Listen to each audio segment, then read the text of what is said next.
Cinemação, o seu podcast sobre cinema.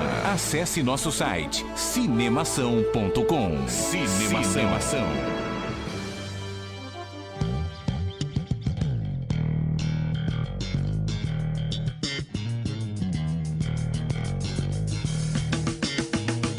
Seja bem-vindo ao podcast Cinemação número 50. Finalmente chegamos ao tão esperado número 50.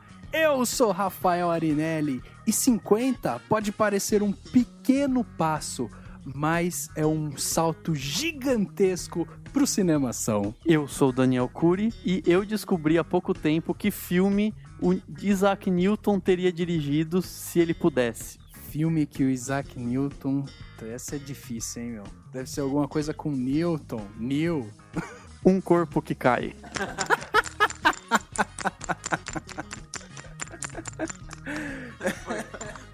Foi boa, Daniel. Aqui é o Henrique Risato. Toda comédia romântica deve ser bem embalada com rock and roll. Aqui quem fala é a Ana Clara. Boa noite para os leitores e ouvintes do Cinemação. E são esses cartões e os filmes e as canções pop, eles são os culpados por todas as mentiras e os corações partidos e tudo. Do profeta Tom Hansen em 500 Dias com Ela. Olha só, boa essa também, hein? Hoje, grandes introduções, o podcast Cinemação 50 começou com tudo hoje, hein? E hoje, no podcast Cinemação número 50, a gente já tinha anunciado e aí a gente volta a falar e a gente vai comentar tudo e mais um pouco sobre comédias românticas. O que esse gênero tem para trazer pra gente, além de muitos corações partidos e esperanças, né, de um amor ainda não encontrado, olha só. Vamos então começar o podcast Cinemação número 50. Agora no Cinemação. Eu começo, então. Repercussão.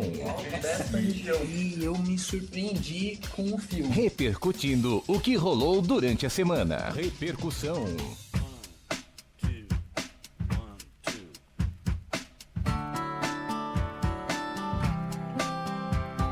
Começando mais um quadro Repercussão e como de costume a gente sempre repercute sobre o nosso convidado. A gente gosta sempre de questioná-lo. É um momento Marília Gabriela do Cinemação. É botar o convidado ali para ser entrevistado. Então, Ana, conta aí pra gente quem que é você, como você veio parar aqui, de onde você veio, o que você faz da vida. Ok, então, meu nome é Ana Clara Mata, eu sou editora do Rock and Beat, site de música, e do Ovo de Fantasma, site de cinema que eu criei. Eu acho que eu vim parar aqui por muito tempo de educação baseada em comédias românticas. E, assim, foi uma longa construção desse conhecimento, de várias tardes de domingo alugando todas as comédias românticas que tinham na locadora e assistindo-as, comendo pipoca. E foi assim que tudo aconteceu, pro bem ou pro mal. Eu sou estudante de publicidade na UFMG e, sei lá, acho que é isso. Muito legal, hein? E como que é o nome do site mesmo? Ovo de Fantasma. Ovo de Fantasma. Esse nome é um nome bem legal.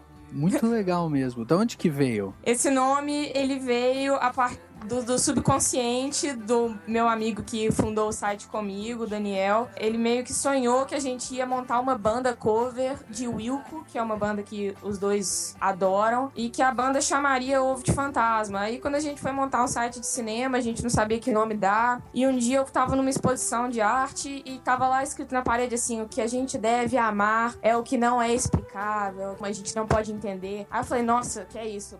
Foi uma epifania, o site tem que chamar Ovo de Fantasma, porque é um nome nonsense, que não tem nenhuma relação, assim, necessária com o cinema, mas ele cria essa intriga, que é uma coisa que o cinema devia criar às vezes e tal. Sensacional. O nosso ficou mais, né, pro óbvio. Mas o nosso tem uns parênteses, que fui eu que coloquei os parênteses no Cinemação. Os parênteses eles fazem toda a diferença. Eles são muita personalidade. Muita. Não, esse pessoal aí, esses Daniel da vida, meu, são sempre com ideia criativa. É impressionante. Bom, então e aí, Henrique? O pessoal querendo escrever pro Cinemação, tá querendo entrar em contato com a gente. E aí, a gente precisa passar para eles como entrar em contato com o Cinemação. Então, o que eles fazem para conversar com a gente? Tem vários caminhos. Por e-mail, é só mandar um e-mail pra gente no contato.cinemação@gmail.com. No Twitter, estamos com um novo Twitter agora, muito mais fácil. twitter.com/cinemação. E o Facebook é facebook.com/cinemação. E no Pager é 555. E aí vai. Olha, Cartas pras moças de não brinca com pagers, porque até hoje tem um cinema aqui de BH, o único cinema de rua de BH, que no início dos filmes, ele faz aquela propaganda que anuncia pra você desligar o celular e ele fala pra você desligar o pager. Ninguém entende porque ele ainda avisa pra você desligar o pager. Desliguem seus celulares, pagers, e a gente... Só faltava falar pra desligar o telégrafo também durante o filme. Não, mas vai que a pessoa tá esperando um fax importante. Exatamente. Perfeito, então. Bom, e aí? Vamos começar com alguns comentários aqui que chegaram durante a semana. Ótimos comentários, por sinal. E aí a gente tem alguns. Dessa vez eu vou dar a palavra pro Daniel, já que no último podcast ele não estava aqui. Ele tinha saído para comprar cigarro, passou uma semana longe, não voltou e hoje ele voltou. Comprou o cigarro, pelo menos, não? Comprei, já troquei por coisas na cadeia lá, tá tudo bem. Seguinte, o comentário que eu tenho aqui é do post Lascados, traz novidade a forma de se fazer cinema no Brasil, que é um post que eu escrevi faz pouco tempo, que a Gabriela Braga comentou, acho que foi no Facebook, né, que ela comentou quando sai a divulgação, ela comentou o seguinte: esse tipo de road movie é muito interessante pro Brasil, acho que começaram muito bem com colegas e a tendência é vermos mais desse gênero, mas me revolta essa falta de apoio ao cinema nacional. Será que as empresas ainda não perceberam que o mercado está aquecido? E eu acho que ela comentou isso porque no post eu explico um pouco como que o filme foi feito sem nenhum tipo de apoio, geralmente de editais que saem no cinema brasileiro. Ele não teve participação em edital, não teve nenhum tipo de apoio de uma empresa, mas sim foi totalmente o produtor que acreditou no projeto, né? Eu acho bem válido o comentário dela, né? Quer dizer, acho que o Brasil não tem esse perfil e talvez esteja longe disso, né? De ter empresário simplesmente apostando num filme, até porque o mercado interno do Brasil é pequeno e não chega a dar o lucro necessário, né, pro filme. Eu acho que esse filme, pelo que eu vi, eles agora vão procurar apoio de secretarias de cultura pra finalizar o filme, né? Mas eu acho assim, vai continuar existindo e eu não sou contra essa questão dos editais, de você fazer filme. É uma forma de se fazer filme muito importante e válida, mas eu acho que é sempre interessante ver iniciativas de filmes independentes que pipocam por aí, ou com algum investidor que topou dar uma grana, ou com alguém que conseguiu fazer tudo quase de graça, com a ajuda dos amigos e de uma equipe que topou participar. Então eu acho que o cinema brasileiro ele é bem rico, não só na temática e nessas coisas, mas rico também nessas várias formas de se fazer, que eu acho que é bem interessante. Além disso, né, a gente pode dizer que vale a pena ressaltar que o cinema brasileiro, ele ainda passa por um processo de reformulação, né, ele ainda tá ganhando força, ele ainda tá ganhando corpo, e a gente ainda percebe que mesmo essas produções independentes, elas são muito caras, né, por isso que elas não ocorrem com tanta frequência, né? E é realmente uma pena a gente não ver as empresas se engajando de repente para ajudar mais e mais o cinema brasileiro, sem precisar da parte de edital, ou até mesmo hoje em dia que a gente tem, por exemplo, o Catarse, né, que é um negócio de investimento crowdsourcing, né? Então, a gente tem hoje outras formas de fazer esse tipo de coisa, mas ainda assim é difícil fazer cinema no Brasil. Se você não tiver uma Globo por trás, amigo, vai ter que trabalhar, né? Mas tem uma coisa interessante de se pensar. Eu não acho que necessariamente a gente precise ter sempre o filme comercial de grandes empresas. Eu acho que, enfim, eu valorizo essa coisa do Brasil. Eu acho que é um problema quando a gente fala isso, essa questão de esperar que tudo seja uma coisa comercial.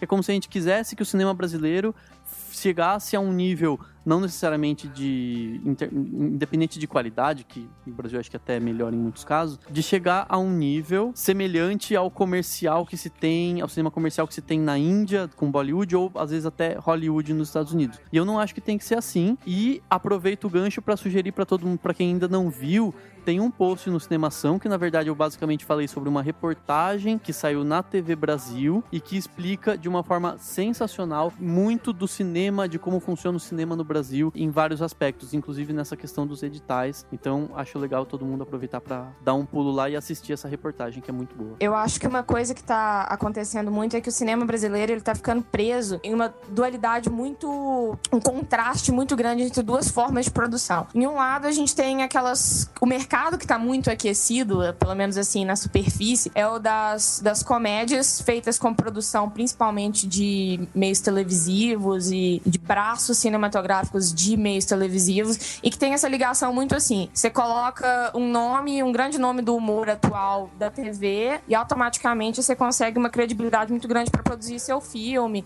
Isso tá acontecendo até em dublagem de animação aqui. Você consegue um nome importante do humor televisivo, você tá feito, todo mundo vai ver dublado ou vai ver o filme nacional. E do outro lado, a nossa produção independente já tem uns 6 anos, assim, uns 10 anos, na verdade, que tá brilhante, mas num nível muito...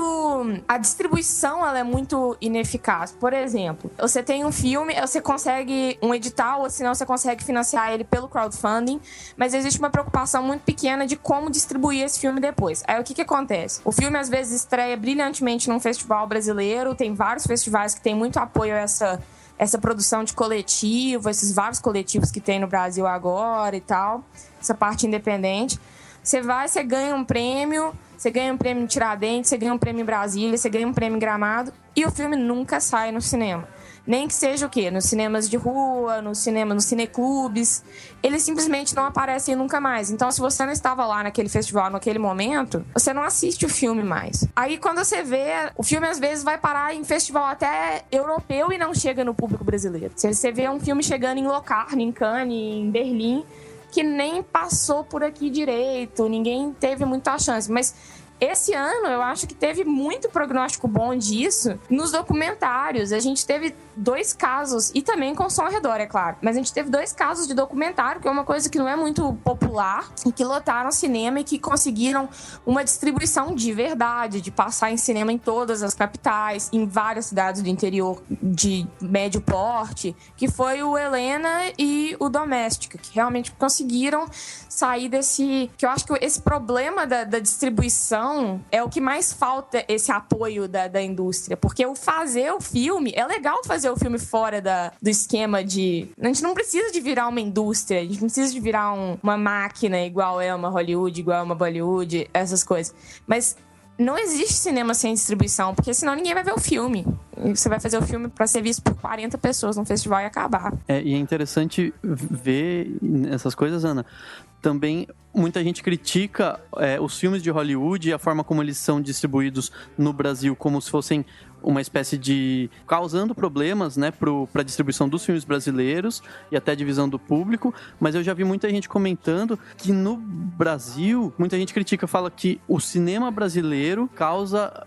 o cinema brasileiro comercial, globochanchada, que eu sempre chamo desse nome, é o que mais atrapalha esse cinema brasileiro independente, assim, é como se houvesse uma batalha nisso aí. Aí eu acho interessante pensar e ver. E eu acho que, infelizmente, também tem uma dificuldade de mostrar para as pessoas que não frequentam os festivais de cinema a importância de frequentar festivais de cinema também. Se isso acontecesse, a gente conseguiria talvez abrir um pouco o leque desse público, né? Com certeza. Até porque é onde você consegue mais surpresas às vezes, né? Porque você não tá indo para ver um filme, você tá indo de cabeça aberta, você vê um filme, você vê 2, você vê sem saber quem é o diretor, você não precisa de um chamariz além do simples fato de ser cinema e de estar lá e de estar ofertado. Bom, vamos continuar outros comentários aqui, afinal de contas, né? Esse papo é muito bom sobre cinema nacional. A gente começou a história do podcast, a gente começou falando sobre cinema nacional. E a gente precisa voltar com esse tema, não precisa não? Adoro os comentários sucintos do Henrique. É uma boa justa causa, né? Bom, então, já que o Henrique foi sucinto, eu vou ler o meu comentário aqui. Afinal de contas, ele merece ser o último, né, agora. O comentário que eu tenho aqui foi enviado pela Carla Ávila. Ela comentou sobre o nosso último podcast, o podcast 49, que a gente falou do Guilherme Del Toro. Ela escreveu o seguinte: gostei muito do podcast do Cinemação. Acho que todas as informações que passaram sobre o Guilherme Del Toro foram válidas, porém senti falta de comentarem sobre os projetos futuros dele. O próximo filme dele é Crimson Peak, que vai ser lançado em 2014 e vai ter a Mia, meu Deus do céu,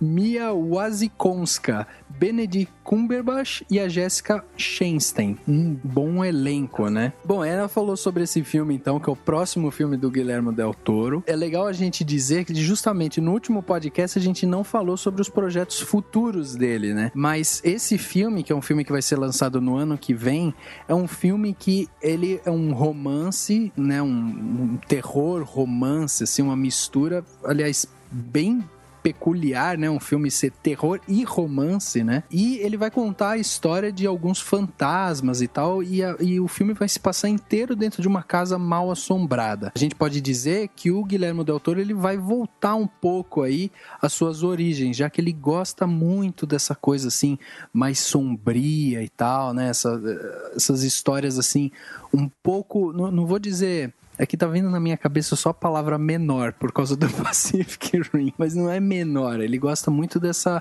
coisa do sombrio, de jogar muita sombra, né, nos seus filmes e tal. Então a gente pode dizer pelo menos isso, que ele vai ter essa volta às origens dele. Agora, que a gente não falou sobre os projetos futuros, a gente acabou não falando mesmo, mas... assim, tem outras coisas que a gente falou muito legais, inclusive sobre a invasão latina, a invasão mexicana em Hollywood. O meu comentário, quem mandou foi o Ricardo Salles, de um post que falava: Atividade Paranormal terá mais 2 filmes por falta de um. Ele escreveu assim: não aguento mais esses filmes de Atividade Paranormal. Para mim, já perderam a graça faz tempo. Sempre a mesma coisa. Sempre os mesmos sustos. Não tá na hora de parar, não? Tipo, simples. Não vá no cinema. Não dê ibope pra esse tipo de filme. Não dê público, né? Nem ibope. Eu assisti o Atividade Paranormal, o primeiro. Foi bem legal. Acabou. Saiu o segundo. Não. Saiu o terceiro. Menos ainda. O pessoal fica ainda, que nem Jogos Mortais. A trilogia inicial dos Jogos Mortais foi muito massa.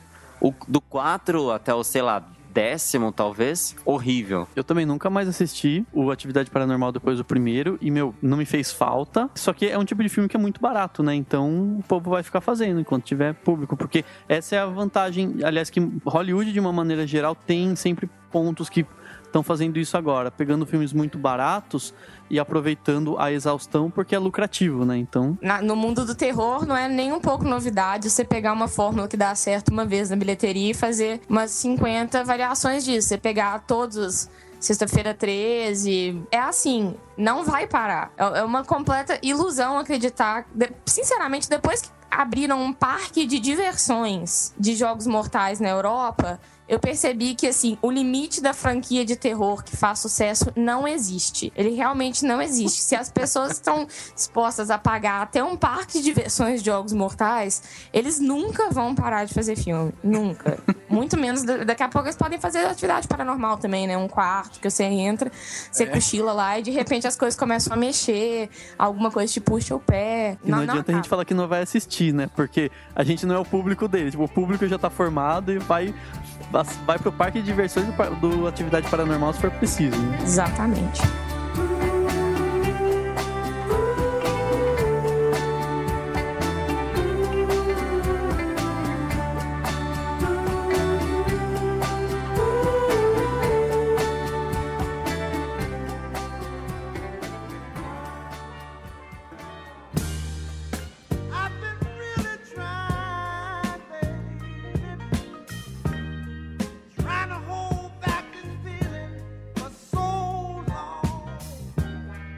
Comédias românticas, um tipo de filme que é muito popular, né, no mundo do cinema. A gente tem uma variedade gigante de filmes de comédia romântica. Tem filmes de comédia romântica com atores que, assim, só ficam fazendo esse tipo de gênero, aqueles atores que migram, às vezes, pra esse gênero, parece até que pra dar, assim, um sossego, né? O cara faz um filme de terror ou um suspense, passa um tempo e tá fazendo uma comédia romântica pra dar uma relaxada, assim. Pelo menos é isso que parece, né?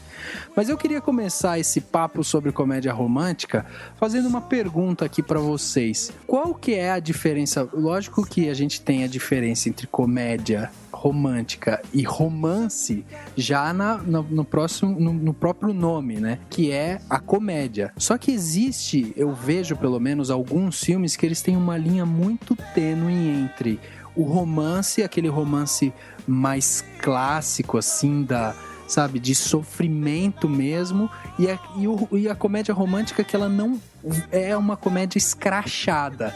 Então eu queria, na verdade, saber de vocês o que vocês sentem como comédia romântica quando a gente fala que qual que é a diferença básica entre essa comédia romântica não escrachada e também aquele romance que não é tão meloso, que escorre açúcar da tela, né? Eu acho que comédia romântica é um daqueles gêneros na história do cinema que a gente inventou e que é completamente arbitrário, assim. Por exemplo, é igual falar das comédias adolescentes, do cinema adolescente dos anos 80, 90. Não é exatamente um gênero, é uma tendência que a gente chama de gênero. Eu acho que é uma coisa que começou lá na época do Screwball, começou, sei lá, com... A gente até hoje meio que encaixa no... Se tem um Cary Grant, tem uma Rosalind Russell ou uma Katharine Hepburn no filme, é comédia romântica. Só que os atores mudam. Só que é aquele personagem, é aquela... Tem que ter meio que aquela estrutura do garoto conhece garota, um dos dois não acha que não está afim, aí tem aquele momento, sei lá, um vai casar e o outro tem que correr pra impedir o casamento, aí tem a música dramática, aí no final já subverteram muito isso e a gente continua chamando de comédia romântica. Mas eu acho que na nossa cabeça, assim, aquilo ainda é a definição do gênero. Eu não acho que necessariamente falar que comédia romântica não pode ser escrachada. Eu acho que, inclusive, a comédia romântica ela tá ficando cada vez mais escrachada. E ela não tá deixando de ser comédia romântica, assim, na minha opinião. E assim, você acha que, de repente, quando a gente fala de comédia romântica, então a gente pode dizer que ela tá abrangendo hoje quase que todo o gênero que envolva amor nos filmes, né? Essa coisa da conquista e tal. Independente dela ser uma coisa um pouco mais, assim, levada pra comédia mesmo, pra sátira, de repente, e não tanto aquela coisa mais Romeu e Julieta, né? Isso tá se mesclando mais hoje, né?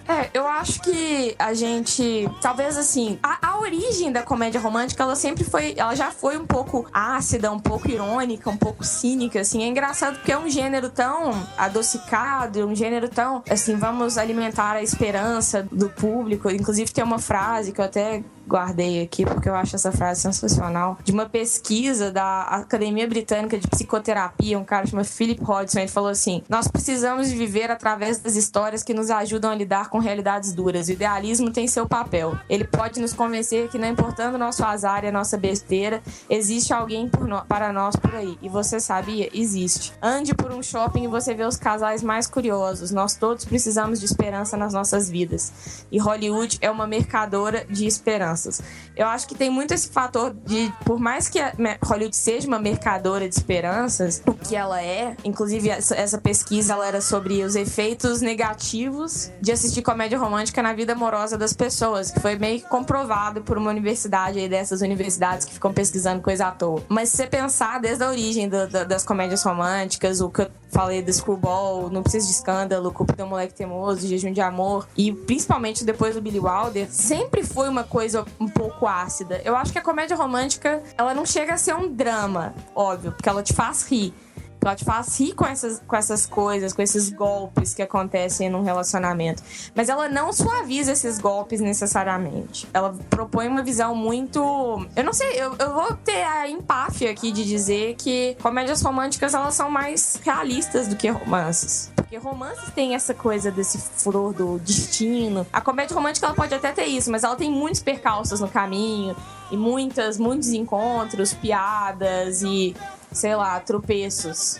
Eu acho que, nesse sentido, a comédia romântica é um gênero realista, é um gênero irônico, é um gênero ácido, sempre foi. Eu acho que uma coisa que aconteceu recentemente, né, vamos dizer, de certa forma, mais recente nas comédias românticas, é que estão tirando um pouco do engraçado ou desse irônico e dessa acidez e incluindo um pouco mais de sexo mesmo, né, não necessariamente as cenas de sexo, mas qualquer piada relacionada a sexo ou simplesmente situações relacionadas a essa tensão sexual que talvez nos primórdios do cinema, nas décadas de 30, 40, 50, não se usava tanto, né? Eu não sei o que tá acontecendo, mas a comédia romântica, na minha opinião, tá morrendo. Ela tá definhando tem uns 10 anos, desde a era que, na minha opinião, foi praticamente a era de ouro, assim, da comédia romântica, que foi que teve os grandes ícones que você vê, assim, você pensa, isso é ator de comédia romântica. Você pega uma Meg Ryan, você pega uma Julia Roberts. O Grant, exatamente. Depois dessa era de ouro, depois que essas pessoas da era de ouro da comédia romântica nos anos 90 ficaram velhas e não fazem mais,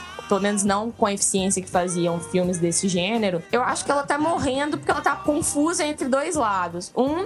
Tem aquelas comédias, ou são comédias pastelão direcionadas ao público feminino, ou são comédias românticas direcionadas ao público masculino, que é essa produção toda do Apatow, que eu acho, inclusive, assim, eu sou fã demais da produção dele. Eu pensei muito em você pegar todos os filmes dessa produtora, ou Missão Madrinha de Casamento, Virgem de 40 anos, e Geralmente Grávidos, todos são comédias românticas, mas eles não parecem comédias românticas e eles enganam muito fácil que não são comédias românticas. Mas você não acha que, de repente, a comédia romântica, ela tá morrendo, ela tá na UTI, enquanto o romance em si já tá praticamente sepultado já? Completamente. É muito raro você sair pra ver um filme de romance hoje em dia. Assim, romance puro. Hoje em dia a gente procura romances no meio de filmes de outros gêneros, assim.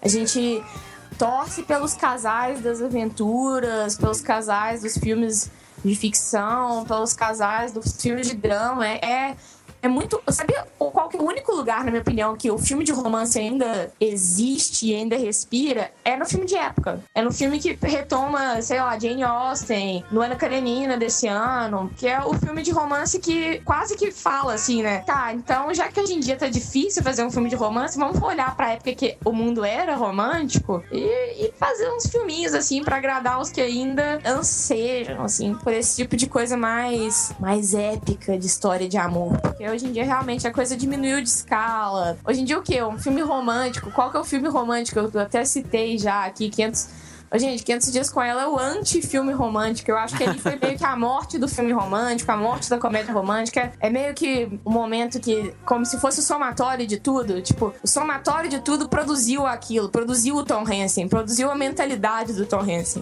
Olha o que deu. Olha o que dá ficar consumindo isso. Aí virou aquela, meio que, quase que uma bula de remédio. Você falando dos filmes de romance, que o que mais a gente lembra são filmes de época, né?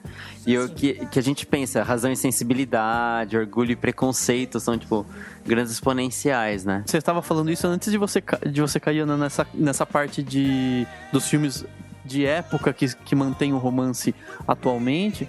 Eu tava justamente pensando nisso. Eu falei, nossa, mas acho que não tá tendo mais tanta comédia romântica e tanto romance que já tá sepultado, como o Rafa disse, porque a nossa sociedade tá, no mínimo, se reformulando nessa área, né? Se a gente parar pra pensar, tá tudo muito no ar. Existe romantismo, mas não é como era antes, e talvez ninguém ainda tenha achado uma forma legal de falar dele, né? Não sei, talvez o próprio Judd Apatow com o Ligeiramente Grávidos conseguiu uma coisa curiosa, né? De ir para um lado diferente, mas ainda assim o cinema como um todo ainda tá tentando encontrar um caminho, né? Por aí. Eu acho que o Judd Apatow, o que ele consegue fazer, que é interessante, é exatamente pegar essa visão moderna do romantismo, que é o romantismo cotidiano. Você pegar que inclusive pouca gente viu, porque teve um lançamento muito torto aqui no Brasil, que foi o Bem-vindo aos 40. Eu acho ele um filme extremamente, assim, romântico de um jeito torto, sabe? Porque é aquilo. Hoje em dia as pessoas querem uma coisa, um tipo de romance que se associe cada vez mais com o que elas veem na realidade intimidade com o tipo de romance que elas usufruem. E que não é mais, por exemplo, um Vento Levou. Ninguém mais tem um Rhett Butler, sabe?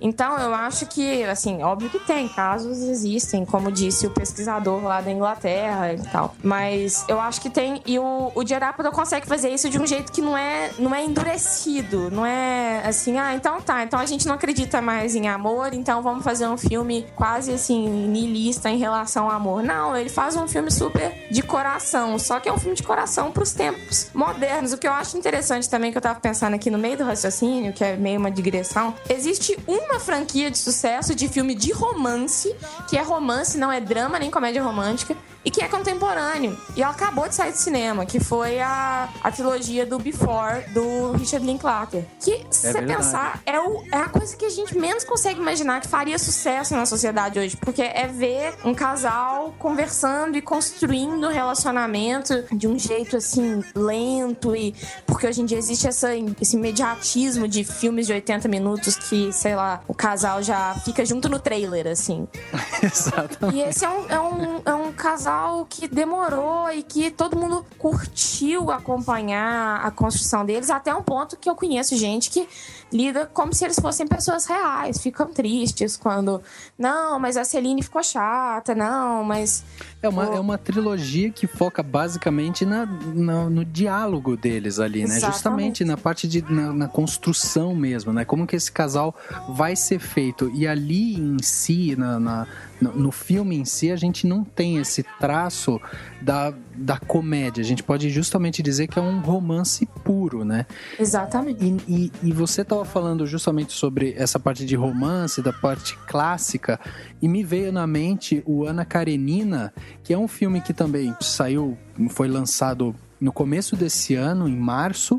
É um romance mesmo, ele é um drama, mas ele tem esse tom todo romântico.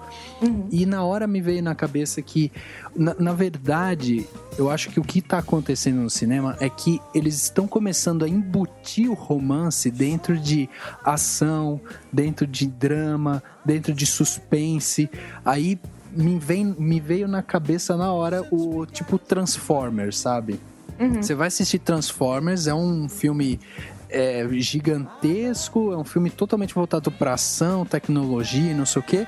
Só que no meio do filme, você vai assistir o primeiro filme, você tem o personagem principal se encantando pela menina da escola, que não dá bola para ele quer impressionar ela, vai comprar o carro e não sei o que. Quer dizer, você tá com o romance enfiado ali no meio e não há necessidade de fazer um filme só falando disso. E um romance fraco e colocado, acho que no patamar mais baixo, né? Da conquista básica, né? Se parar pra pensar isso, nos filmes de ação em geral acontece bastante. I live in Notting Hill, you live in Beverly Hills. Everyone in the world knows who you are. My mother has trouble remembering my name. Fine. Good decision. The fame thing isn't really real, you know. And don't forget, I'm also just a girl standing in front of a boy, asking him to love her.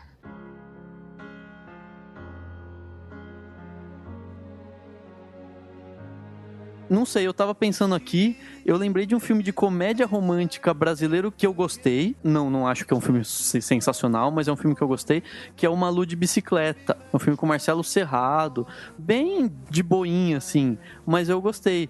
E aí eu comecei, não sei, eu comecei a pensar nisso.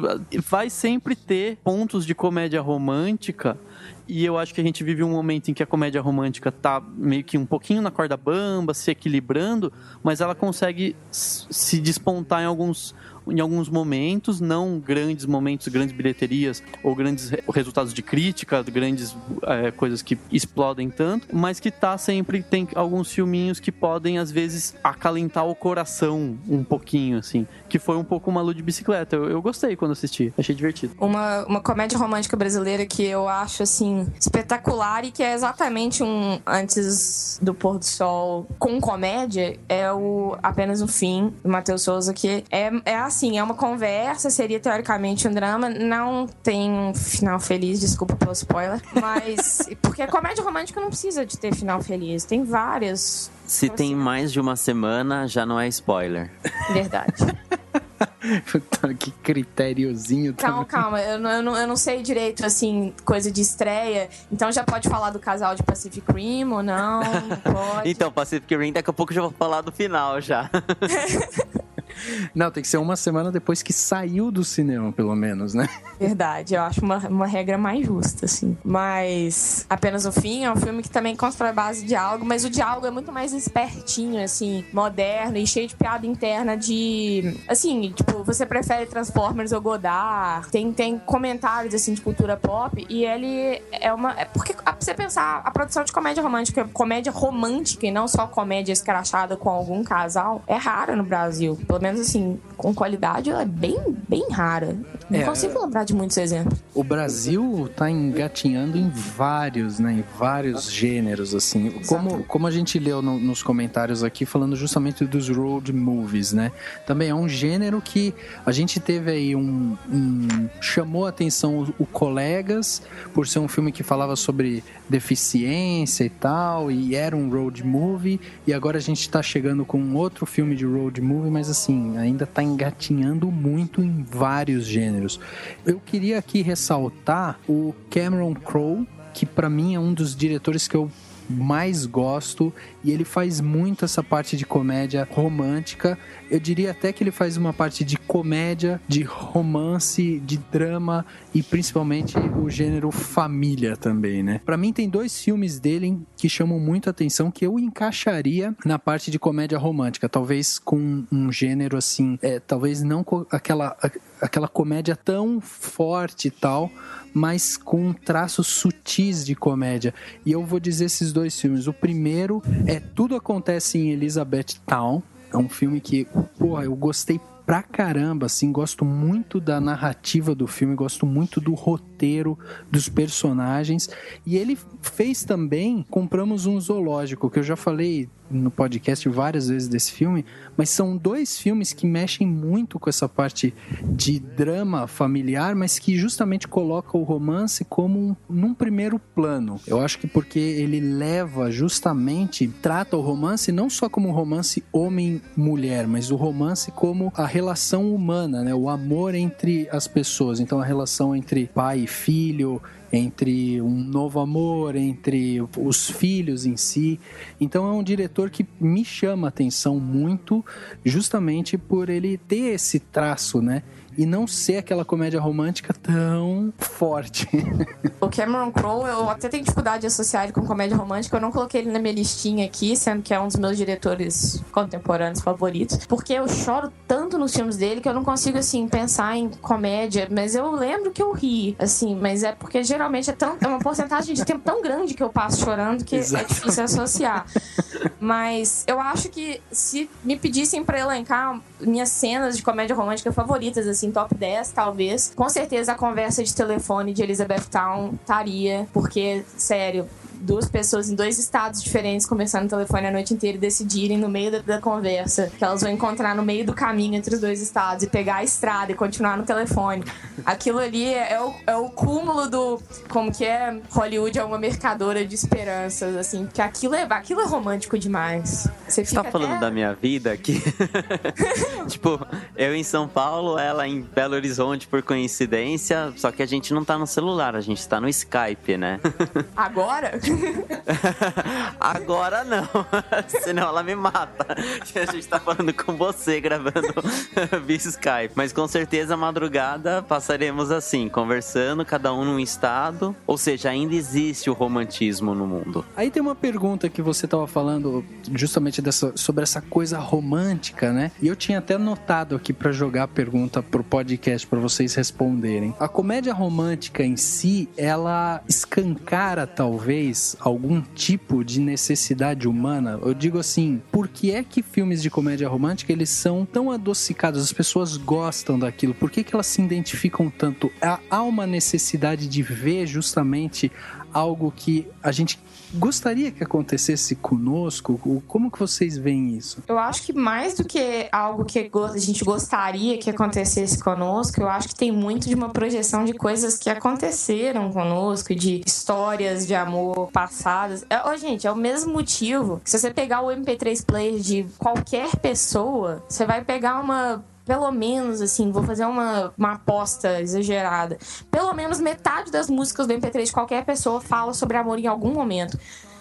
A música pop, ela tem uma ligação muito forte com falar de amor, porque dialoga muito facilmente com todo mundo. E a comédia romântica também. É você pegar um filme de drama que fala sobre um escândalo real na Dinamarca. Isso não é uma coisa que dialoga com você. Você nunca viveu um escândalo real na Dinamarca. Você quer ver pelo fator de ver uma história sendo contada. Mas você nunca foi assombrado por um fantasma. Não sei, mas assim... Só que você nunca lutou contra um kaiju em cima de um Jaeger, mas você já viveu alguma coisa que está retratada em alguma comédia romântica. Ou você não viveu o suficiente ainda, se você ainda não se identifica com nenhum filme de comédia romântica. Porque é uma coisa universal, é uma linguagem mais fácil de você se projetar. E mesmo quando você não viveu, você tem esperanças de viver, você tem vontade de viver, né? Eu tenho vontade de lutar contra um kaiju, mas eu sei que isso não vai acontecer. Agora, se eu vejo um romance, sou uma criança, por exemplo, vejo um romance ou uma comédia romântica e vejo o casal vivendo tudo aquilo que eles vivem, eu tenho esperanças, né? Enquanto criança, eu falo, nossa, eu vou ter uma namorada, eu vou brigar com ela, eu vou correr, eu vou chorar, eu vou voltar, eu vou fazer tudo isso. Então, também tem isso, né? A projeção de coisa que já se passou, é a projeção do que você quer e, no fundo, vai fazer de tudo para que aconteça, e também pelo fato de o cinema permitir que a gente viva histórias dos outros. O cinema, assim como praticamente as principais artes, né, que existem. Eu lembrei de uma frase que correu um tempo aí no Facebook, daquelas linkzinhas para curtir, que falava assim: o motivo das mulheres procurarem o homem ideal é a Disney, e o motivo dos homens procurarem a mulher ideal é a Playboy. Ai, meu Deus do céu, é hoje. Hoje é o último podcast do Henrique. It's about talking to women, and I know how to do that because I observe, because I am a novelist. What? You never told me that before. That's because I'm not an arrogant prick, Andy. Okay? The problem most men have is they don't know how to talk to women. You know what my problem is? I am not interesting.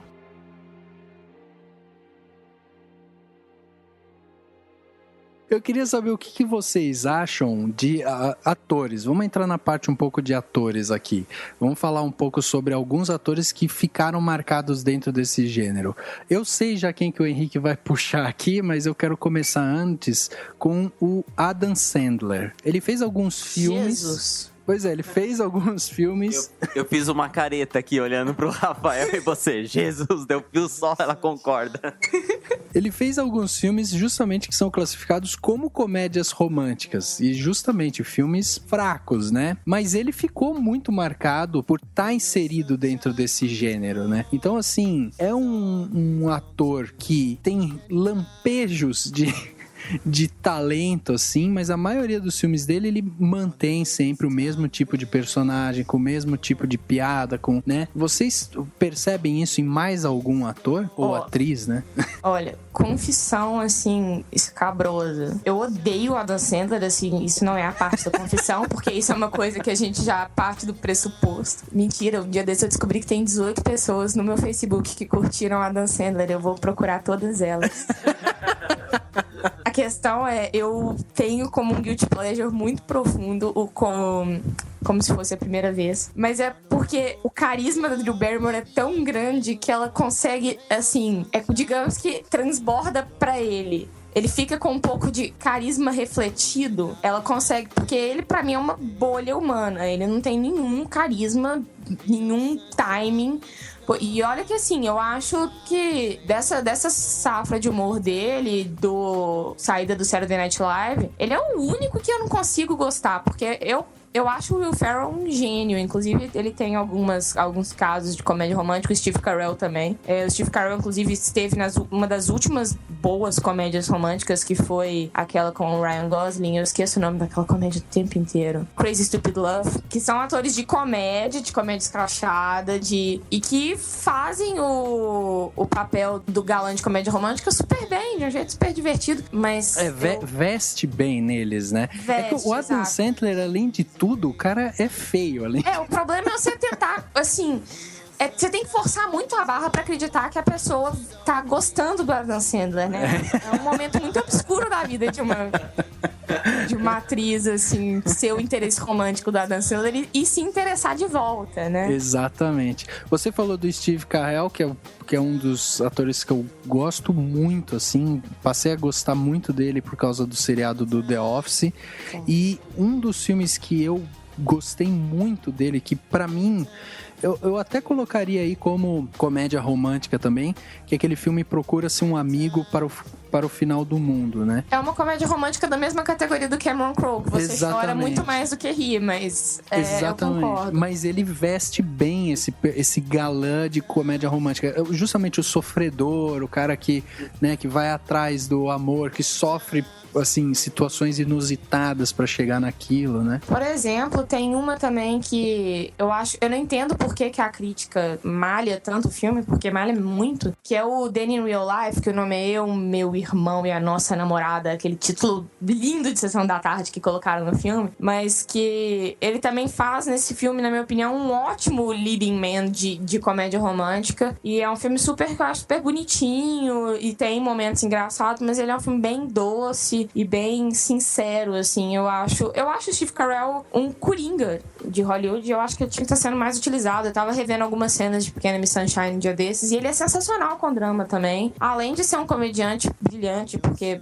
o Brick, tô esperando dezembro pra ver o Brick roubar a cena de novo em Âncora 2, mas ele faz um ótimo papel de leading man de comédia romântica. Ele já deu milhões de provas disso. Falando de ator, na verdade eu vou falar de atriz, que eu lembro, e que tá marcada pra mim principalmente por uma fase da minha vida que eu assisti muita comédia romântica, que eu ia pro cinema assistir comédia romântica, que é a Julia Roberts, né? Que eu gostei muito do Lugar Chamado Notting Hill e tal, do próprio Uma Linda Mulher, que acho que entra como os clássicos, assim. E só que lembrando da Julia Roberts, eu lembrei do Lugar Chamado Notting Hill, e eu lembrei de um cara que eu curto pra caramba, que na casa é o roteirista, que depois foi diretor, que é o Richard Curtis, né? Que é um dos pais da comédia romântica britânica da década de 90 aí, vai. Gênio mesmo. E eu coloco Simplesmente Amor como minha comédia romântica favorita, me julguem, mas eu acho ele sensacional. E o Simplesmente Amor foi justamente o que ele escreveu e dirigiu. Eu acho muito legal, assim, interessante em vários aspectos, fala de amor de várias formas, é engraçado do jeito britânico, que é uma das melhores formas de ser engraçado, é britanicamente falando. Sim, é top, e tem um ator bem famoso de comédia romântica no Simplesmente Amor, né, Henrique? Tem um aí. Detalhe é que, assim, o Daniel só fala bem de comédia britânica porque ele morou em Londres um bom tempo, né? Eu morei em Londres porque eu gostava de comédias britânicas, eu acho. Tipo, só passava lá, assim. O elenco de Simplesmente Amor não tem um ator famoso de comédias românticas britânicas. Ele tem mais de um. Inclusive, ele tem dois que são assim... Porque depois do Direito de Amar e do Discurso do Rei, a gente esqueceu que o Colin Firth começou muito associado com comédia romântica, inclusive com o Bridget Jones, que é, assim, acho que eu não vou falar que é um guilty pleasure, porque não é um guilty pleasure, porque é bom. O primeiro é muito bom. O terceiro vai ser um desastre, eu tenho total, absoluta certeza. Mas, assim, eu nunca perco quando passa na televisão. Que tem os dois, tem o Hugh Grant e o Colin Firth, e em Simplesmente Amor também. Até mesmo porque Simplesmente Amor são, sei lá, 10 comédias românticas em uma só, é um pacote. Tem representações ali de... Se você separasse tudo, não ia ter o mesmo charme, mas se separasse tudo, você teria 10 filmes que são melhores do que a maioria das comédias românticas que saem por ano no cinema. O pessoal tá me enchendo aqui pra eu falar do Hugh Grant, porque quando a gente começou o podcast, tipo, 50 podcasts atrás, a gente ficava, vamos pensar em temas, aí vamos fazer. Daí eu falava, comédias românticas com Hugh Grant. Aí o Rafael sempre falou, beleza, a gente faz um podcast de comédias românticas. Não, cara, comédias românticas com o Hugh Grant. Tipo, pra mim é um dos meus atores favoritos de comédia romântica e um dos atores mesmo que eu mais gosto, né? Eu não sei se todos vocês concordam, mas... Tipo assim, se tá passando 4 casamentos e um funeral na TV, eu paro, assisto. É uma obrigação, é um dever para com a humanidade assistir. Toda vez tem um que sumiu da TV, sempre passava na Globo, que era o 9 Meses, que era muito legal. E o Simplesmente Amor, pra mim, tipo, é o primeiro no top de comédias românticas, assim. É o filme que, tipo, é aqueles filmes que eu já perdi as contas de quantas vezes eu já assisti Simplesmente Amor, assim. E letra e música? E letra e música também, tem umas musiquinhas no computador. E tem uma das minhas atrizes favoritas, que é a Drew Barrymore. Aliás, o letra e música, eu acho ele muito estúpido em vários aspectos, mas ao mesmo tempo ele é legal justamente porque ele é estúpido em um monte de coisa, né? E essa musiquinha dos anos 80, acho que é o ícone do filme, assim, é muito engraçado. Eu acho muito legal. Quantas vezes eu já não coloquei o DVD porque ele faz parte da minha coleção particular de comédias românticas construída na adolescência? Quantas vezes eu não coloquei o DVD só pra assistir o clipe do Pop? Aquilo é uma coisa assim, brilhante, o clipe da banda. A dança, a dança da. Tipo, eles fazem tipo uma dança com os quadris, assim, como se fosse uma moto. É brilhante.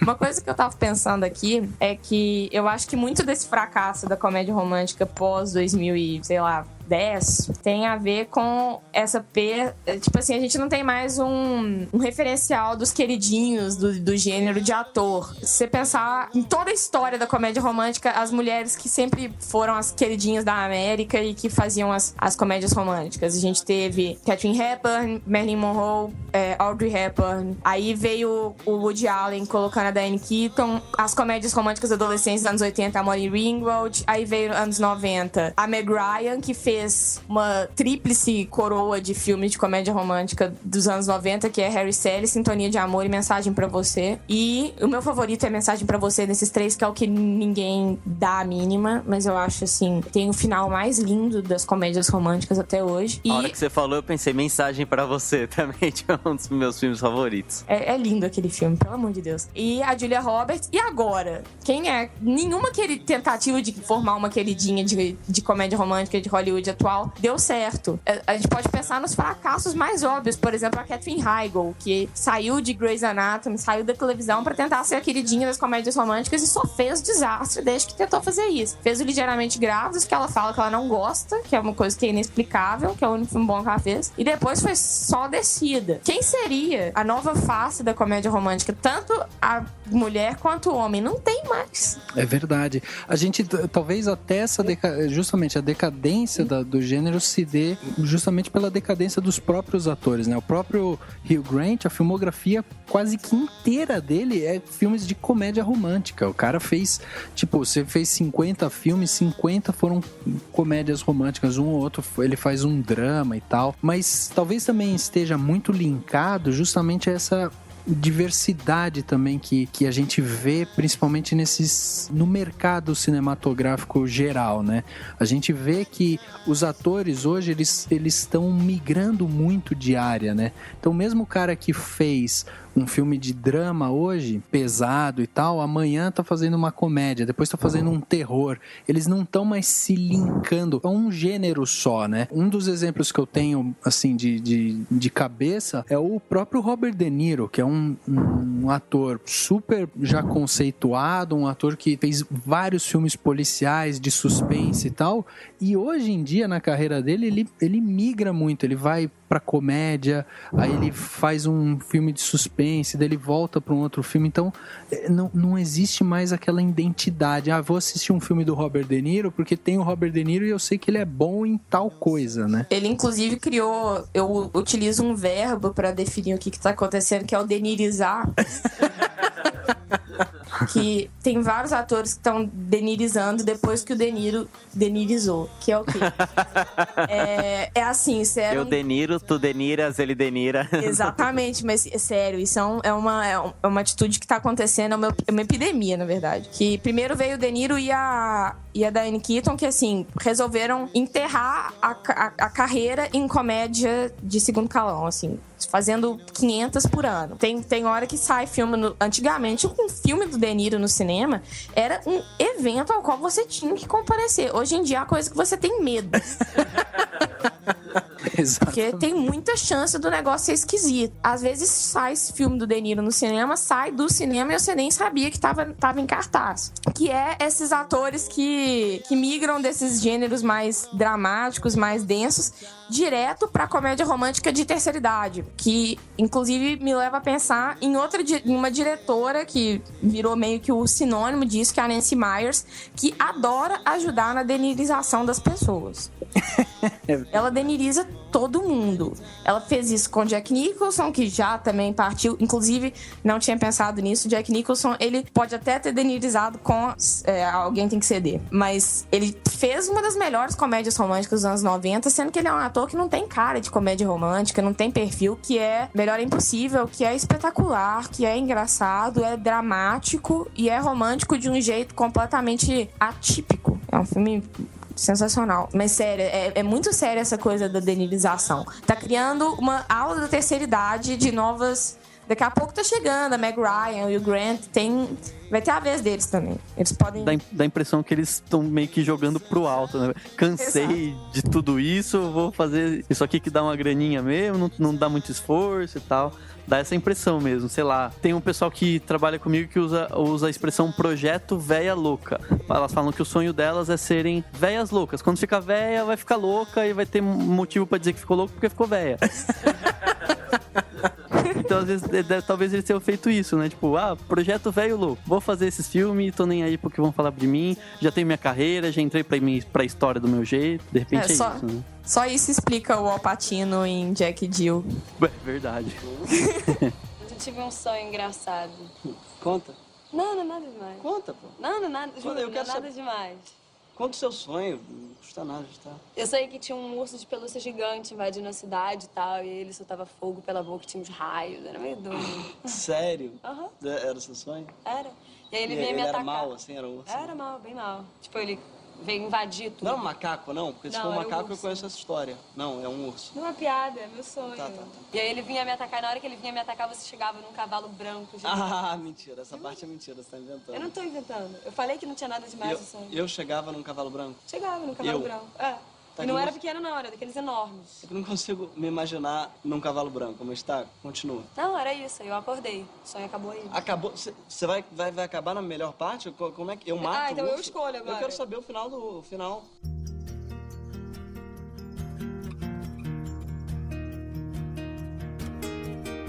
A comédia romântica, ela, até a nova Hollywood, ela era muito poderosa em premiação. Tinha muito prêmio de ator pra comédia, pra crítica. O Billy Wilder, ele é até hoje um dos cineastas mais respeitados, inclusive com as comédias dele, com as comédias românticas. Aí veio a nova Hollywood, ficou só o Woody Allen fazendo comédia romântica e o gênero perdeu completamente essa questão de isca de Oscar e nunca mais voltou a ser levado a sério. Até uma coisa que deve ser considerada, que é esse ano, 2013, marcou a volta das comédias românticas pro Oscar, que foi lá do Bom da Vida, chegando numa posição de competir, talvez, por melhor filme. Exatamente. E que tem um pouco do De Niro, né? Exatamente. Mas não denirizando, assim, só pra...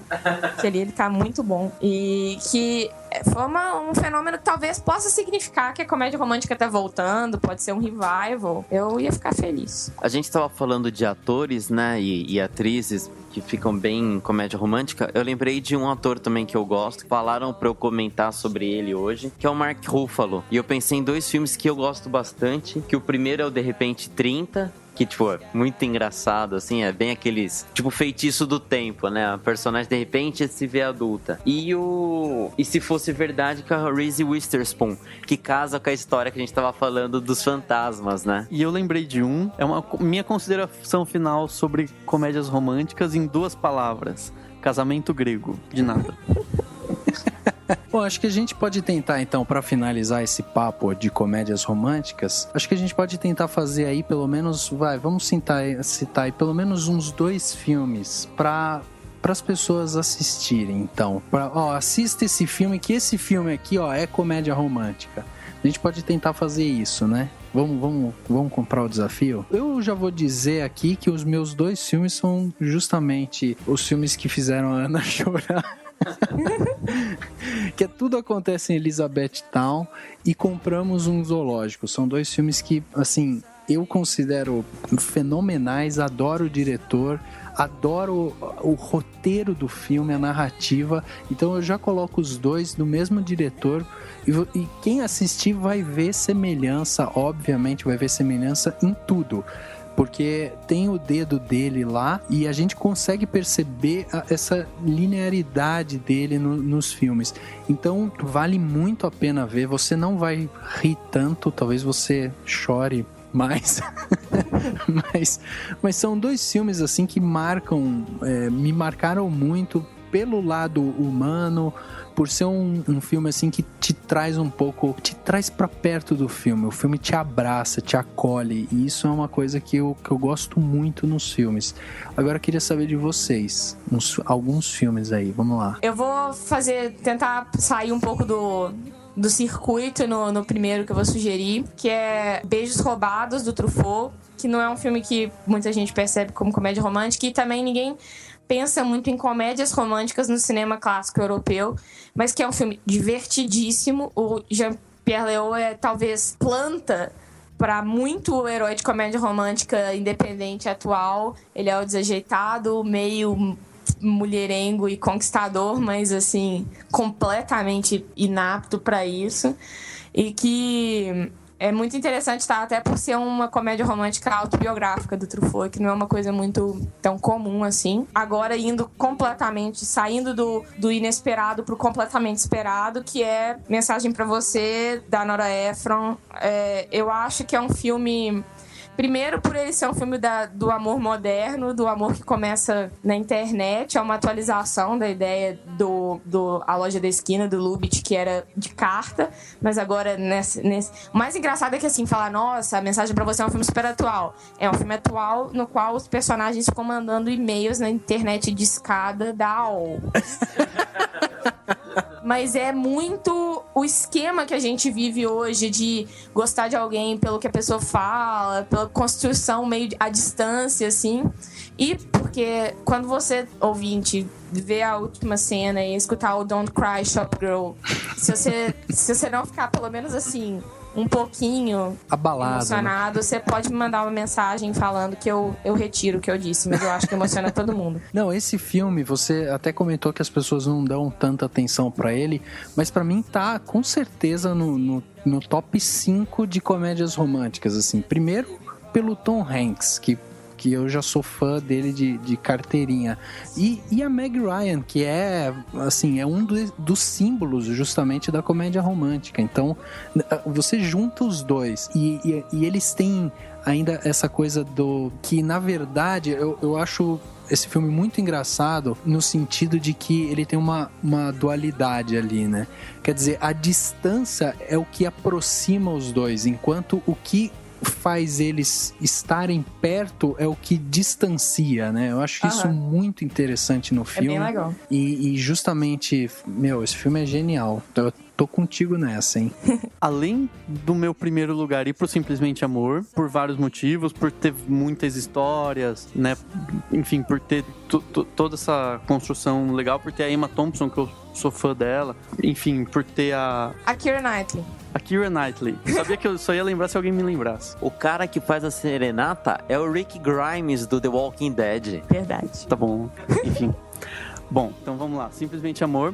E aí depois eu fiquei em dúvida entre uns mais modernos que eu gostei e tal, mas eu vou colocar um clássico que também entra, enfim, que é até pela forma como ele recondicionou a comédia romântica, Noivo Neurótico, Noiva Nervosa, que o Woody Allen é Woody Allen, principalmente nessa época que ele fez esse filme. Mas não é tarde demais pra falar que Annie Hall é a melhor comédia romântica da história. Concordo. Definitivamente. Assim, Simplesmente Amor é segundo lugar pra mim, mas Annie Hall, sério. Eu coloquei o Simplesmente Amor por motivos pessoais. Eu acho que é complicado isso. Às vezes a gente tem uns filmes que a gente fala, não, esse aqui tem que ficar porque... e tal, porque eu gostei muito, enfim, eu assisti muitas vezes, mais vezes que o Annie Hall, mas enfim. Bom, eu não vou ficar no óbvio do Hugh Grant, porque eu já falei que eu gosto de todos, então todos estão no meu top 5 aí, sei lá. Mas tem 2 que a gente não comentou aqui, que são comédias românticas, que eu gosto pra caramba. O primeiro é Do Que as Mulheres Gostam, que é muito engraçado, acho que é com o Mel Gibson, se eu não me engano. A cena dele dançando Frank Sinatra também é muito legal. E um outro que é bem antigo, que eu gosto pra caramba, é o 10 Coisas que Eu Odeio em Você. Então acho que são 2 comédias românticas anos 90, mas que tipo, eu também, tá passando, eu paro e assisto. Cara, Do Que as Mulheres Gostam foi o filme que eu assisti que me inspirou a virar publicitário. É um filme, é verdade, porque é um filme que ele não me encantou pelo romance dele, mas eu fiquei apaixonado por toda aquela busca que ele faz, né, por tentar entender a cabeça das mulheres, não sei o quê, pra vender toda a concepção do negócio lá pra Nike e tal, enfim. Mas o filme me chamou muito a atenção por isso, por essa... Assim, ele mergulha no mercado publicitário de uma forma muito romantizada e eu acabei gostando do filme que me inspirou a seguir carreira. Viu só, Rafael? Pode me dar um aumento, então. Rafa, até você falar a palavra publicitário, eu fiquei com medo do que você ia falar.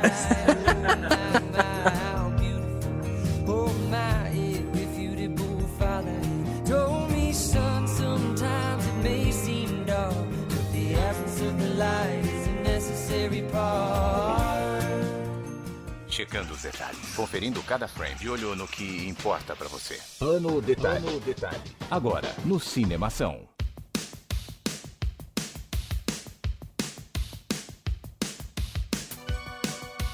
Chegando a mais um Plano Detalhe, mais um momento onde damos dicas para você passar bem a semana, né? E como de costume, a gente sempre coloca o convidado na linha de frente do Plano Detalhe, porque já é para ele, né, já se acostumar já com o que vai acontecer. Então, Ana, passa pra gente aí qual que é a sua dica da semana para os ouvintes do podcast. Minha dica da semana, ela envolve uma coisa que tá chegando nas lojas agora, depois de um atraso, assim, inexplicável, que é o que é para mim o disco do ano, que é o Modern Vampires of the City, do Vampire Weekend, que é um disco muito interessante de rock, com influências de pop, de afropop, de folk. Esse disco, ele tá ganhando muito buzz por aí, assim, e agora ele tá chegando nas lojas brasileiras. Eu tava já angustiada com essa espera, mas finalmente parece que chegou. E assim,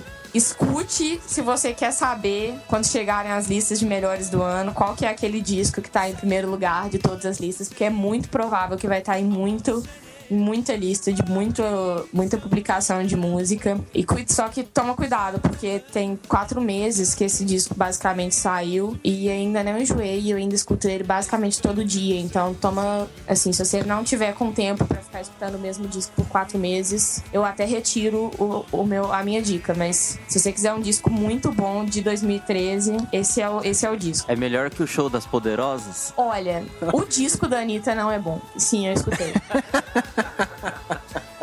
Porque Show das Poderosas é brilhante demais pra ignorar o disco. Mas aí eu fui ouvir o disco e, olha, é melhor. O do Vampire Weekend é melhor. Desculpa, Anitta. Eu tô nas Desculpa, mesmas 15 músicas do Bon Jovi faz mais de um mês, assim, tipo, só ouvindo Bon Jovi também. Repete o nome, Ana, por favor. Modern Vampires of the City. Beleza, anotado. Tá vendo? O Daniel já comprou ideia já. Aí o Henrique já vai poder abandonar o CD da Anitta. Tá tudo certo já. A dica mais válida até agora, né? Não, sério, tem que tomar cuidado só com essa coisa de falar da Anitta aí, porque o exército pesado tem poder e ele pode aparecer todo no comentário do site. Aí a próxima sessão de comentários do podcast vai ser só pessoas defendendo a Anitta. Exatamente. Entra uma outra voz, né? Outras pessoas falando. Tipo, corta e aparece um cara falando. E pessoas xingando muito no Twitter. Exatamente. Bom, o meu plano detalhe vai para séries de TV. Eu queria fazer, na verdade, dois comentários aqui que eu acho interessante. O primeiro sobre seriado, na verdade, é o Breaking Bad. eu queria, assim, falar justamente sobre o ator principal de Breaking Bad, que é o Bryan Cranston. Ele foi já especulado recentemente, pode ser que ele seja o Lex Luthor no próximo filme do Super-Homem. É um ator que, assim, tá me chamando muito a atenção justamente pela diversidade dele, assim, como ele é um cara que se adapta muito bem aos papéis, tá chamando a atenção de muitos críticos justamente com o seriado e pode dar aí um ótimo Lex Luthor, se ele continuar seguindo essa linha de atuação que ele tá seguindo. Ele tá numa maré muito boa, então vamos torcer para que seja um talento que permaneça. Então o meu plano detalhe fica, a princípio, essa primeira parte do meu plano detalhe fica justamente para acompanharem um pouco mais a carreira desse ator, que não é um ator jovem, não é um galã e tal, mas é um ator que tá despontando aí, tá ganhando muito destaque com o seriado, e eu acho que vale a pena acompanhar um pouco mais da carreira dele. A outra parte do plano detalhe vai, como sempre, né, pro The Office, mas na verdade vai pros bastidores do The Office. Tem um cara que dirigiu alguns episódios do The Office que se chamava Jason Reitman. Ele é um cara que dirigiu, assim, alguns dos melhores episódios do The Office. E qual que é o lance do The Office? O The Office tinha um personagem principal que ele era odiado por todo mundo. Só que você assiste o seriado e você passa a amar aquele personagem que é odiado. Então, ele conseguiu transportar bem essa mensagem através do personagem. Ele dirigiu um filme que saiu em abril de 2012, chamado Jovens Adultos. Aí já entrando um pouco, inclusive, nessa linha de comédias românticas. Esse filme, que tem como atriz principal a Charlize Theron, ela faz justamente esse papel. Ela é uma mulher que escreve um desses tipo de livro, assim, tipo Crepúsculo, tipo 50 Tons de Cinza e tal. Ela é essa mulher e ela é super arrogante e tal. O que acontece com ela? Ela descobre que um ex-namorado vai ter um filho e ela resolve que ela precisa casar com ele, que os dois nasceram para viver juntos. E ela parte numa viagem para tentar reconquistar um cara que já tá casado, vai ter um filho e tal. Então, essa mesma pegada, você passa a assistir o filme sabendo que a motivação dela é totalmente contrária a tudo que você acredita, que você viu por aí, mas você quer saber o que vai acontecer com essa mulher. É uma mulher arrogante, prepotente, e aí a gente acompanha essa jornada. Então meu plano detalhe vai justamente para esses dois seriados, né? Fica aí, um pro Breaking Bad e o outro pro The Office. O meu plano detalhe é bem simples. Eu tava lembrando de uma entrevista que eu vi com o Guilherme Del Toro, né? Eu tava lendo tal, aí até o Henrique, depois que a gente assistiu o Pacific Rim, ele falou assim, isso dava um plano detalhe. Eu falei, opa, dá mesmo? E aí eu pesquisei um pouquinho mais. Então é mais uma curiosidade relacionada ao Círculo de Fogo que tá nos cinemas, né? A atriz, a Rinko Kikuchi, que é a japonesinha que controla lá, ela foi, na verdade, uma espécie de sugestão que o Iñárritu deu pro Guilherme Del Toro, né? O Del Toro precisava de alguém que fosse bem-humorada, porque ela ia passar muito tempo numas armaduras bizarras para fazer as filmagens. E o Iñárritu, que tinha dirigido a Rinko Kikuchi, pra quem não lembra ou não viu, ela é a japonesinha surda do Babel, que o Iñárritu dirigiu. O Iñárritu sugeriu pra ele, né? Então foi uma espécie de troca entre os compadre mexicano, né? Que eles são. O Charlie Hunnam, que é o outro personagem principal do Círculo de Fogo, já trabalhou também com o Cuarón no Filhos da Esperança, e eu achei muito interessante. Falei, nossa, será que foi o Cuarón que sugeriu? Enfim, eu acho muito legal ter uma espécie de panelinha, né, entre o Cuarón, o Iñárritu e o Del Toro. Eles são um compadrezinho lá, e eu achei bem legal, e eu fiquei me perguntando sobre isso. Mas independente disso, é só a curiosidade de falar desses dois atores, a atriz japonesa e o ator que é americano, nem sei se ele é americano, mas enfim, que trabalharam com diretores mexicanos antes de trabalhar com o Del Toro no Círculo de Fogo. Ô Ana, você falou que você assistiu Círculo de Fogo, né? Sim. Você já assistiu um anime chamado Neon Genesis Evangelion? Eu tive pouco contato com Evangelion. Eu sei que é, assim, extremamente inspirado. Inclusive, eu não sei se vocês viram um vídeo que saiu hoje, que tá circulando hoje pela internet, que é do Del Toro visitando o Museu dos Gundams. E você vê que, assim, a cultura japonesa, os animes, influenciaram ele horrores. Mas eu não acompanhava Neon Genesis. Não, é porque a história é muito parecida, assim, é mais do que eu imaginei, assim. E vai dizer que quando você saiu do filme, você não quer também colocar no seu carro um botãozinho da espada. Que você clique, tipo... Com certeza. Eu nem vi de onde saiu a espada, eu só sei que, tipo, ele criou uma espada, assim. Espada relâmpago dos Changemans. Quando eu era pequena, eu lembro que eu sempre saía do cinema querendo ter a profissão do herói que eu tinha visto. Eu saía de Missão Impossível achando que eu ia ser espiã, ou em outros filmes, sei lá, astronauta. Se eu tivesse visto esse filme, Círculo de Fogo, quando eu era pequena, eu ia ter uma fixação por ser pilota de Jaeger que não ia ter o que me tirar da cabeça. Porque eu saí no auge dos meus 22, quase 23 anos, falando que eu queria ser pilota de Jaeger e que, como assim, o mundo não vai me proporcionar fazer um neural handshake com alguém e pilotar um robô gigante. Pô, só eu que saí querendo ser um kaiju? Não, pra mim, sabe qual que foi o lance? Eu saí do cinema, peguei o elevador, tava no shopping, peguei meu carro, aí engatei a ré, saí do estacionamento, coloquei a primeira marcha, fui andando com o carro. De repente eu me peguei com aquele sentimento de... Puta, meu, o carro ele só anda, que bosta. Não faz nada mais, ele só anda pra frente, pra trás, abre porta, que merda.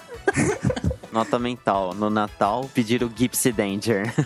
Exatamente. Como eu fiquei por último, né, deixaram eu por último no Repercussão e aqui no Plano Detalhe, eu vou acabar tudo com uma cervejinha. Saiu a semana passada a notícia de que o Sandro Gomes, que é filho do Mussum, ele é um empresário, ele com mais 2 amigos sócios, fizeram uma nova marca de cerveja que tem o rótulo e o símbolo principal, o rosto do Mussum. E a cerveja já vai se chamar Biritz. Muito Mussum isso. E daí, assim, a cerveja ela vai ser vendida inicialmente nas capitais de São Paulo e Rio de Janeiro, no valor de R$15. Tipo, tá mais cara que a Duff. E ela é do tipo Vienna Lager. Que, como eu não entendo de cerveja, assim, é cerveja. Então fica a dica aí pra quem morar nessas 2 cidades. Agora a gente tem a cervejinha do Mussum. Se bem que ele gostava mais de mé.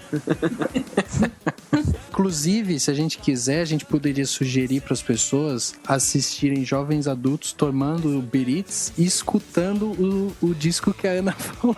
Tipo, faz tudo junto, só não dá para convidar o Del Toro do Dani. Que isso, aposto que ele toparia. Você pode ir com uma camiseta do Del Toro. Vou falar um pouquinho de espanhol, tá bom.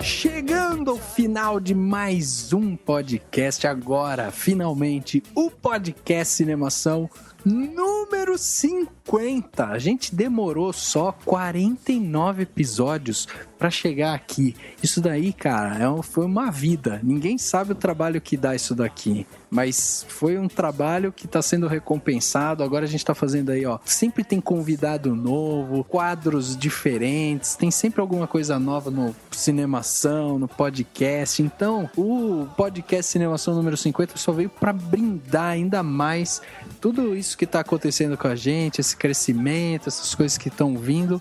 E a gente só tem que agradecer mesmo a audiência que a gente tá tendo, não é? Vocês querem agradecer também? Alguém? Eu já tô imaginando o número 100, assim, com um especial no vídeo show, assim, né? Isso ia ser bem legal. Mas é verdade. Piadas à parte, pô, eu tô super satisfeito. Eu sei que quem tem mais trabalho é você, Rafa, que fica editando o podcast. Tipo, eu não faço isso, então não dá tanto trabalho assim. Mas, pô, tá muito legal. E chegar no número 50 dá um novo alento aí pra continuar, porque a gente sabe que vai poder chegar no 100 com a mesma dificuldade que a gente teve, né? É isso mesmo. E a gente tem que agradecer aqui a participação da Ana, que veio gentilmente veio aqui participar, trazer todo o seu conhecimento de comédias românticas. A gente tinha recebido a recomendação do Bruno Costa, que gravou com a gente aqui sobre filmes de gangster, e a gente falou pro Bruno, a gente comentando com ele que a gente ia gravar o podcast 50 sobre comédias românticas, ele falou, pô, fala com a Ana, que a Ana manja tudo de comédias românticas, e ele tava certo, ela virou nossa especialista em comédia romântica agora. Eu que agradeço o convite e aquela coisa, que bom que o conhecimento de comédias românticas adquirido com o tempo, assim, funciona, né? Pode fazer coisas boas para a humanidade também. Não só a teoria do Tom Hansen de que só estraga a vida das pessoas, mas não aí. Exatamente. E aqui a gente tem que falar, né? A Ana falou no começo e a gente volta a falar aqui. Ela tem aí o site dela de cinema, que é o ovodefantasma.com.br. Então, se você gosta de um conteúdo de qualidade, se você gosta aí de boas críticas e gosta desse papo de cinema, esse é outro site que você pode ir lá visitar, você pode beber da fonte e que tem muita coisa legal lá. E melhor ainda, interage com o pessoal para saber o porquê do nome. Tem uma história fantástica por trás. Então, Ana, muito obrigado de novo pela sua participação. A gente agradece muito você ter disponibilizado o seu tempo aí para contribuir com a gente. E fica a dica aí de que nos próximos, muito provavelmente, você vai receber outros convites aí, não só sobre comédia romântica. Pode deixar que eu volto. Obrigado mesmo. Vou agradecer então a Ana também, o Dani, o Rafa e a Zoe de Chanel. Porque foi graças ao 500 dias com ela que eu aprendi que você tem que prestar atenção no que as mulheres falam. Se ela fala, eu não quero nada sério, ela não quer nada sério. Porque esse foi um dos filmes que eu mais chorei. Tipo, nossa, como ela é ruim. É isso aí, galera. Valeu, Rafa, valeu, Henrique. Obrigadão, Ana, pelos seus conhecimentos compartilhados com a gente. E galera que tá ouvindo todo mundo, obrigado. Galera que tá ouvindo todo mundo, tá ótimo, né? E o pessoal que ficou ouvindo até agora, muito obrigado e até a próxima. Obrigado. Show de bola! O podcast Cinemação número 50 fica por aqui. Até a próxima!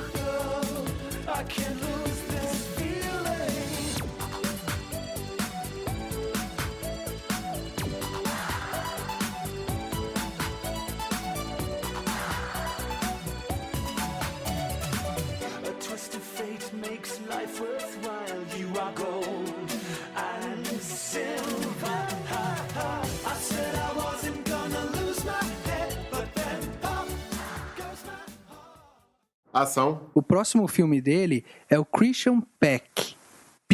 Crimson. Crimson Peak, que vai ser lançado em 2014 e vai ter a Mia Wasikowska. Cara, eu não consigo falar esse nome. Segunda vez que eu tento falar. É o Wazowski, que nem o Monstros S.A. Mike Wazowski.